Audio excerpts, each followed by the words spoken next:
विद्यार्थी मित्रांनो, सह्याद्री ट्युटोरियल्स मध्ये तुमचं स्वागत आहे. थंबनेल मध्ये काय वाचलं तुम्ही? अभ्यासाला सुरुवात कशी करू? बरोबर आहे. आणि ते थंबनेल बघून तुम्ही इथं आलाय. याचा अर्थ तुम्हाला अभ्यास करायचा आहे आणि मग तुम्हाला योग्य चॅनल मिळालेलं आहे. सबस्क्राईब करा. ओके. व्हिडिओ तुम्हाला नक्की आवडणार आहे मला माहिती आहे. मग लाईक करायला पण विसरू नका.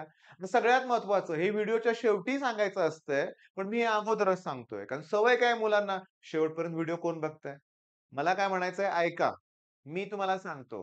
सह्याद्री ट्युटोरियल्स हे आपलं चॅनल आहे. तुम्ही चॅनलवर जर नवीन असाल तर मी तुम्हाला सांगतो, की रोज संध्याकाळी 7 वाजता मी मॅथ्सचे व्हिडिओ द्यायला सुरुवात तर केलेलीच आहे. एक्झाम पिरियडमध्ये मी आय-एम-पी क्वेशन्स प्रोव्हाईड करतो. ओके. आणि ते परीक्षेत येतात. गेल्या 4-5 वर्षाचा मुलांचा अनुभव आहे. त्याचबरोबर मी वेळोवेळी तुम्हाला मदत करत राहतो. त्यामुळे हे चॅनल तुमच्यासाठी इम्पोर्टंट आहेच. ओके. मुद्दा महत्वाचा आहे. तुम्हाला अभ्यासाला सुरुवात करायची आहे. मग तुमचं मनापासून अभिनंदन. खरोखर त्यामुळेच तुम्ही हा व्हिडिओ बघणार आहे. तुमचं म्हणणं काय, की 11वी पूर्णपणे वाया घालवली काही केलेलं नाहीये वर्षभर. फक्त एन्जॉय केलं. एक कॉलेज लाईफचं अट्रॅक्शन होतं ना. ओके, बरोबर आहे ना? तरी काही काळजी करू नका. 11वीत काही अभ्यास केला नसेल, तरी 12वीत अभ्यास होऊ शकतो. मी तुम्हाला एक प्रॉपर थोड्याशा गोष्टी सांगणार आहे. ओके. एका लेक्चरमध्ये, एका व्हिडिओत हे सगळं होणारच नाहीये. पण नक्की सुरुवात तरी कशी करायची? मी तुम्हाला सांगू का? आता 12th स्टँडर्डचे लेक्चर स्टार्ट झाले असतील, माहिती आहे मला. तरी देखील 11th स्टँडर्डचा ट्रिग्नोमेट्री 2 हा जो टॉपिक होता, त्यात sin 2x, cos 2x पुन्हा factorisation sin C plus sin D हे फॉर्म्युले येतात का? tan 3x चा फॉर्म्युला येतोय का सांगा मला? नसेल येत ना, त्याची लिस्ट तयार करा. त्यातले प्रॉब्लेम आता सॉल्व्ह करत बसू नका. ओके. निदान फॉर्म्युले तरी तुमच्याकडे तयार पाहिजेत. कुठलाही टॉपिक मॅथ्सचा. बरं त्याच्यावर डिटेलमध्ये बोलूया. पण मला पहिला मुद्दा काय सांगायचा आहे बघा, एम. आहे का काही एम? टार्गेट काय ठरवलंय का तुम्ही? नसेल ना, तर ठरवा अगोदर. ऑब्व्हियसली टार्गेट सी-ओ-ई-पीच आहे तुमचं. सी-एसच ब्रांच हवी आहे, कारण स्कोप आहे सध्या. बरोबर आहे? काही वाईट नाहीये. बरोबर आहे. पण मी तुम्हाला सांगतो, जे तुम्ही एम किंवा जे तुमचं टार्गेट तुम्ही ठरवलंय, तिथपर्यंत पोहोचण्यासाठी नुसतं ठरवून उपयोगी आहे का? नाही. तर तुम्हाला प्रयत्न करावे लागणार आहेत. जोरात प्रयत्न करावे लागणार आहेत. चला ठीक आहे. व्हिडिओ क्षणभर पॉज करा वाटल्यास आणि ठरवा, की तुमचं टार्गेट काय आहे. ड्रीम कॉलेज तुमचं कुठलं आहे? आता काय करायचंय तुम्हाला पुढे लक्षात घ्या. लक्षात घ्या बऱ्याच जणांना शिकण्याचाच इंटरेस्ट नसतो. काय होणार आहे शिकून? ओके. आणि ते मोठ्या-मोठ्या लोकांची उदाहरण देतो. एकच उदाहरण घेऊया. धीरूभाई अंबानी. ते पेट्रोल पंपावर काहीतरी अटेंडंट होते. त्यातून त्यांनी रिलायन्स तुम्हाला माहितीच आहे केवढं मोठं ते अख्ख्या भारतातली सगळ्यात मोठी कंपनी आहे. किंवा बरं काय म्हणूया आपण आता त्याच्या त्यांच्या म्हणूया आपण लहान मुलाचं काहीतरी रिसेप्शनचा कार्यक्रम झाला ना, का लग्न झालं का प्री काय म्हणतात तसं झालं ना, कुठल्या सेरेमनी झाला. पण आय थिंक मी ऐकलंय 1200 कोटी रुपये खर्च केले लग्नाच्या अगोदर. आता लग्न झालं की नाही ते मला माहीत नाही. मुद्दा बाजूला ठेवूया आपण. महत्वाचं काय? मान्य आहे, ठीक आहे. त्यांचं शिक्षण नसेल झालं, धीरूभाई अंबानीचं म्हणूया आपण. पण विथआऊट कष्ट सगळं मिळालंय का? नाही मिळालं. त्यामुळे लक्षात घ्या कष्ट करायचे आहेत आणि ह्या एका वर्षात गेल्या वर्षी केलेल्या तशा चुका करायच्या नाहीयेत आपल्याला.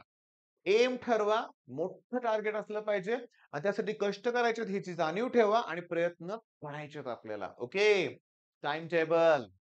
मी तुम्हाला सांगतो, माझ्याकडे एक चांगला स्टुडंट आहे बरं का, बेस्ट स्टुडंट आहे. त्याचं टाईम टेबल मी तुम्हाला सांगतो. पहाटे 5 वाजता उठतो. ओके. त्याच्यानंतर एक अर्धा पाऊण तास लागतो. त्याच्यानंतर 15-20 मिनिटं काय 30-25 मिनिटाचा एक्सरसाइज करत असेल. ठीक आहे. म्हणजे 5 ला उठल्यानंतर 1 तास, सव्वा तास डेली रूटीन मधले मॉर्निंग ॲक्टिव्हिटीजमध्ये सगळा वेळ जातो. सगळा वेळ जातो म्हणजे तास, सव्वा तास तो घालवतो. पण एक्सरसाइज पण करतो त्याच्यात तो. ओके. अरे साधं ना थोडासा वॉर्म अप करून सूर्यनमस्कार जरी केले तर बेस्ट होईल. पण मी तुमच्या वयाचा जेव्हा होतो ना, तेव्हा मला ना जिमचं अट्रॅक्शन खूप होतं आणि मी म्हणायचो, "काय ते योगासन, काय ते असं-असं करायचं लक्षात घ्या." पण नाही आज मला कळालंय तोच एक्सरसाइज सगळ्यात बेस्ट आहे. एक्सरसाइज पाहिजे. बरोबर आहे. बरं त्याच्यानंतर तो अभ्यासाला बसतो 2 तास सिरियसली पहाटेच्या वेळेस 2 म्हणजे 7:30 ते किंवा 7:15 ते 8:15 पर्यंत त्याचा अभ्यास होतोच. पण 15 मिनिटाचा ब्रेक, त्यात ब्रेकफास्ट वगैरे करतो आणि 8:30 ला आमचा ऑफलाईनचा क्लास सुरू होतो. ओके. त्याच्यानंतर तो 2-2:30 पर्यंत चालतो. पण ऑफलाईनच्या क्लासमध्ये जर त्यानं तो जो स्टुडंट आहे, जो बेस्ट स्टुडंट आहे, तो प्रॉपर अभ्यास करतो. लक्ष असतं त्याचं, कॉन्सन्ट्रेशन. प्रत्येक शब्द माझी कुठलीही फॅकल्टी असेल शिकवताना त्याचं पूर्णपणे लक्ष असतं. याचा अर्थ तो अभ्यासामध्येच काउंट करा तास ते. 4-5 तास, 6 तास. ठीक आहे. 2:30 वाजल्यानंतर तो छोटासा ब्रेक घेतो तासाचा पुन्हा म्हणूया आपण. मी सांगतो सुद्धा मुलांना, की थोडी रेस्ट घ्या. पण त्याच्यानंतर 3:30-4 ला जो अभ्यासाला बसला, की संध्याकाळी 8 वाजेपर्यंत अभ्यास होतो. मेसला जाईपर्यंत म्हणूया आपण. हॉस्टेलचा स्टुडंट आहे. पण मध्ये एक 15-20 मिनिटाचा ब्रेक परत घेतो कंटाळा आला तर. कंटाळा आल्यानंतर आणि जेवण करून आल्यानंतर पुन्हा रात्री 10 पर्यंत अभ्यास. मग 10 ला मात्र झोपायचं म्हणजे झोपायचंच. बेस्ट टाईम टेबल आहे. तुम्ही म्हणाल, "सर सब्जेक्टचं पण टाईम टेबल तयार करून द्या ना." ओके. सब्जेक्टमध्ये मॅथ्सला डेली वेळ द्यायचा. रोज मॅथ्सचा अभ्यास व्हायला पाहिजे. हां. थोडा का होईना मॅथ्सचा अभ्यास करायचाच आहे लक्षात घ्या. थोडा म्हणजे 2, 3, 4 तास. थोडा म्हणजे तुम्ही 10-15 मिनिटं म्हणू नका लक्षात घ्या. तिथं तुम्हाला दिवसभरात 12 तास अभ्यास करायचा असेल, तर फिजिक्सला 4 तास, केमिस्ट्रीला 4 तास, मॅथ्सला 4 तास द्या वेळ. ओके. बरं मॅथ्सला दिला पाहिजे वेळ. ओके. केमिस्ट्रीमध्ये ना रिएक्शनचे चार्ट असतात बाळांनो, बनवा. ओके. एक बनवून दाखवू तुम्हाला थोडक्यात. बघा अल्किल हालाइड बरं का लक्षात घ्या. अल्किल हालाइड पासून मी अल्केन तयार करू शकतो. अल्किल हालाइड पासून अल्कीन तयार होऊ शकतं. अल्किल हालाइड पासून अल्कोहोल तयार होऊ शकतं. अल्किल हालाइड पासून इथर तयार होऊ शकतं. अल्किल हालाइड पासून अमाइन, सायनाइड, अल्किल हालाइड पासून त्यानंतर आयसोसायनाइड, एन लक्षात घ्या. नायट्रो अल्केन तयार होतं, ग्रिग्नार्ड्स रिएजंट तयार होतो, ईस्टर तयार होतोय. किती प्रॉडक्ट आहेत. आहेत की नाही? मग एक छान चार्ट तयार करा ना. अल्किल हॅलाइड पासून अल्केन तयार करायचंय. वुड्स रिएक्शन सेकंदात आठवलं पाहिजे. मी तुम्हाला सांगू का लक्षात घ्या. अल्किल पासून अल्केन तयार होतंय, पण मी अल्केन पासून सुद्धा अल्किल तयार करू शकतो. अल्कीन पासून सुद्धा अल्किल तयार करू शकतो. अल्कोहोल पासून सुद्धा अल्किल तयार होतं. हे चार्ट शिवाय तुम्हाला कळणार नाहीये. म्हणजे केमिस्ट्रीमध्ये मला चार्ट पाहिजेत. फिजिक्समध्ये हे कंपल्सरी पाहिजे, कंपल्सरी. ओके. ते करून बाकीचा अभ्यास पण तुम्हाला करायचा आहे. आणि फिजिक्समध्ये मला हवं आहे फॉर्म्युलाची लिस्ट. फॉर्म्युलेज. आणि त्याचा वापर करून न्यूमेरिकल सॉल्व्ह करायचे. तुम्हाला सी-ई-टीत यश मिळवायचंय. केमिस्ट्रीमधल्या रिएक्शन्स जमल्याच पाहिजेत. कुठल्याही कुणाचंही कन्व्हर्जन कशात करायचं सांगितलं ना तुम्हाला स्टेप्स कळायला पाहिजेत. ओके. त्याच्यानंतर फिजिक्समध्ये फॉर्म्युले आलेच पाहिजेत आणि मॅथ्समध्ये ना बोलूया मॅथ्सबद्दल डिटेलमध्ये मी बोलणार आहे बरं का लक्षात घ्या. ओके. बरं टाईम टेबल मी तुम्हाला सांगितलंय. हं. एक फिक्स टाईम टेबल. पण तुम्हाला तुम्ही बघितलं का मी ज्या चांगल्या स्टुडंटचं एक्झाम्पल तुम्हाला दिलं, त्यात मोबाईलमध्ये टाईमपासला वेळच नाहीये. रील्स बघणे, Instagramवरती पुन्हा YouTubeवरचे शॉर्ट्स बघणे, YouTubeवरचे व्हिडिओ बघणे, त्यात वेळ तो घालवतोय का? नाही. दुपारचा 1 तास, सकाळचा थोडासा एक्सरसाइजमध्ये वेळ, संध्याकाळी 15-20 मिनिटाचा ब्रेक एवढंच आहे. ह्यातच आनंद मानला पाहिजे हे लक्षात घ्या. आणि आठवड्यातून 1 दिवस सुट्टी घ्या. ओके. मग त्यावेळेस तुमचं लाईफ एन्जॉय करा तुम्ही. ओके. बरं आता सब्जेक्ट्सबद्दल आत्ताच बोलणं झालं. फिजिक्स, केमिस्ट्री एंड मॅथ्स ऐका माझं. मी तुम्हाला आत्ताच सांगतो. फिजिक्स, केमिस्ट्रीचे मिळून 100 प्रश्न असतात सी-ई-टीमध्ये आणि 90च मिनिटं वेळ असतो. मग तुम्हाला ना प्रॅक्टिस भरपूर करावी लागणार आहे एम-सी-क्यू सॉल्व्हिंगची. बरं ही प्रॅक्टिस करत असताना तुम्हाला टाईम मॅनेजमेंट जमली पाहिजे. घड्याळाकडे लक्ष पाहिजे.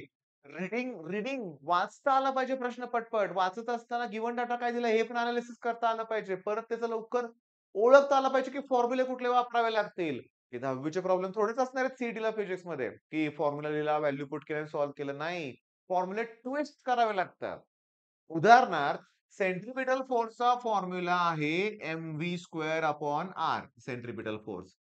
अरे पण त्याचा फॉर्म्युला एम-आर ओमेगा स्क्वेअर पण आहे. कसं कळालं तुम्हाला?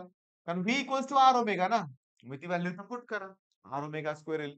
बरं सेंट्रिपिटल फॉर्म्युला p² पण आहे. p म्हणजे लिनियर मोमेंटम. त्याचा फॉर्म्युला L² आहे. हे दोन्ही प्रश्न सिटीत आलेत. आणि सेंट्रिपिटल फोर्सचा 5वा फॉर्म्युला पण आहे एम-व्ही ओमेगा. ओके. आणि सेंट्रिपिटल फोर्सचा मी अजून एक फॉर्म्युला लिहितो बघा. mv² that equals to gmm/r². आता हे काय? सांगतो. अरे, अरे! थांबा. R square. हा जो सेंट्रिपिटल फोर्स आहे ना आणि हा जो ग्रॅव्हिटेशनल फोर्स आहे. क्रिटिकल व्हेलॉसिटीचं एक्सप्रेशन आठवा 11th मध्ये. तिथं जे सॅटेलाइट अर्थभोवती सर्क्युलर मोशन परफॉर्म करतो, त्यासाठी जो नेसेसरी सेंट्रिपिटल फोर्स पाहिजे, तो ग्रॅव्हिटेशनल फोर्स प्रोव्हाईड करतोय. तसं सायक्लोट्रॉन नावाची कन्सेप्ट येईल तुम्हाला. तिथं मॅग्नेटिक फोर्स आहे. मग ह्याच्यापुढे BQV लिहा. न्यूक्लियस भोवती इलेक्ट्रॉन रिव्हॉल्व होतो. मग तिथं इलेक्ट्रोस्टॅटिक फोर्स लिहा. 1/4 pi epsilon not Q1 Q2 upon R square. बरोबर आहे. म्हणजे तुम्हाला काय करायचं लक्षात घ्या, की इथं ना क्विकली तुम्हाला सांगतो फॉर्म्युले ट्विस्ट करता आले पाहिजेत, फॉर्म्युले आठवले पाहिजेत. त्यासाठी प्रॅक्टिस इम्पोर्टंट आहे. टाईम मॅनेजमेंटच इम्पोर्टंट आहे. केमिस्ट्रीचा सीईटी पेपर एवढा सोपा असतो. ब्रोमिनचा कलर विचारतायत. कुठल्या रिएक्शन अख्खी देतात. रिएक्शनचं नाव काय विचारतात. लॉचं सगळं स्टेटमेंट देतील एखादा लॉ कोणता तरी आणि कोणता लॉ आहे ते विचारतील. मग केमिस्ट्री होतंय की पटकन, तरी पण वेळ लागतोय. 40-45 मिनिटं जातात तिथंच. मग उरलेल्या 40-45 मिनिटात फिजिक्स जे सॉल्व्ह करायचंय, 15-20च क्वेशन मुलांना सॉल्व्ह होतायत. अटेम्प्टच होत नाहीये, हे मोठं दुर्दैव आहे. मग इथे अपॉर्च्युनिटी आहे.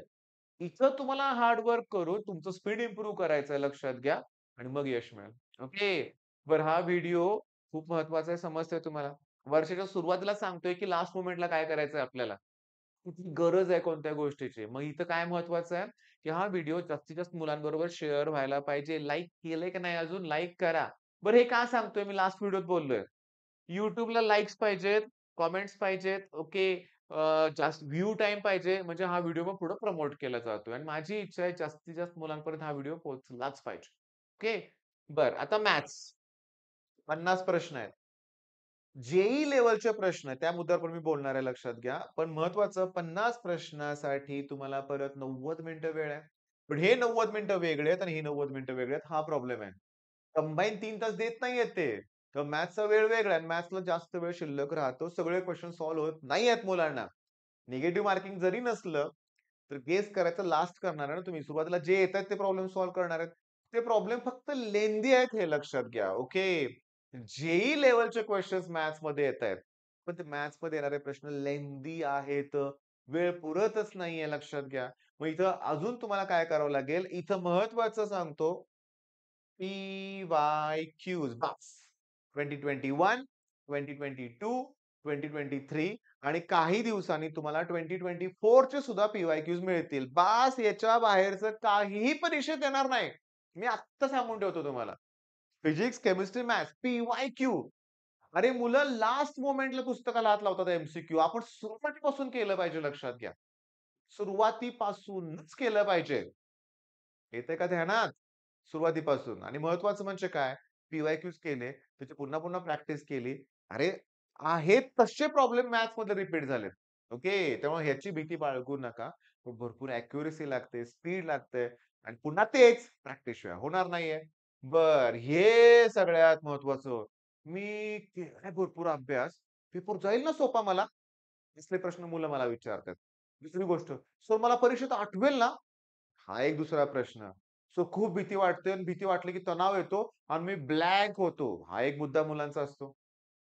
घाबरतायत, तणाव घेतायत, टेन्शन क्रिएट करतायत. हे जे लिहिलंय ना इथं मी एक ना, ओके. हे खूप महत्वाचं आहे बरं का. याच्यावर सगळं डिपेंड आहे. स्ट्रॉंग माइंड पाहिजे लक्षात घ्या. का नाही आठवणार? मी केलाय सगळा अभ्यास.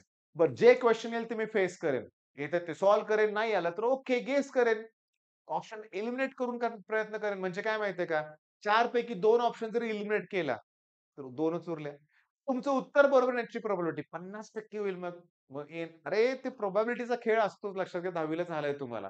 त्याच्यामुळं शांत मन ठेवणं अतिशय महत्वाचं आहे. खूप मोठी रिक्वायरमेंट आहे ती लक्षात घ्या. बरं, आता काय होतंय बघा, मुलांचं कॉमेंट आहे कालच्या व्हिडिओमध्ये, की "सर, तुम्ही फिजिक्स, केमिस्ट्री पण घ्या." तर मी मुलांना सांगतोय, की थोडीशी वाट बघा. संघर्ष बॅच पुन्हा लॉन्च होणार आहे. ओके. सीईटीचा क्रॅश कोर्स तुम्हाला मिळणार आहे. तो सीईटी होईपर्यंत चालणार आहे. लास्ट मोमेंटला पण परत मी क्रॅश कोर्स लॉन्च करतो. पण त्यात महिनाभरच वेळ असतो लक्षात घ्या. आता सुरुवातीपासून क्रॅश कोर्सला मुलं येणार आहेत. मला माहिती आहे. ओके. कुठली मुलं येणार आहेत ते. त्यासाठी मी व्हिडिओ पूर्ण करणारच आहे लक्षात घ्या. पण आता मी जेवढी बडबड केली ना, मी तुम्हाला सांगतो इथपर्यंत तुम्ही व्हिडिओ बघितला इथेच तुमचे मी आभार मानतोय. एक तुमची तळमळ दिसते मला. एक लक्षात घ्या त्या 11वीचं टेन्शन घेऊ नका. झालंय ते. आता तरी सुरुवात करायची आहे प्रॉपर आपल्याला. ओके. आणि चॅनल फॉलो करा. रोज संध्याकाळी तुम्हाला मॅथ्सचे व्हिडिओ मिळतात ते बघा. मी अतिशय साध्या भाषेत एकदम सिंपल करून तुम्हाला प्रॉब्लेम शिकवलेत. जसं मी पण एक स्टुडंट आहे असं मी शिकवतोय लक्षात घ्या आणि त्यामुळे तुम्हाला ते नक्की कळेल. ओके. मग हा व्हिडिओ मी इथे थांबवतोय. All the best.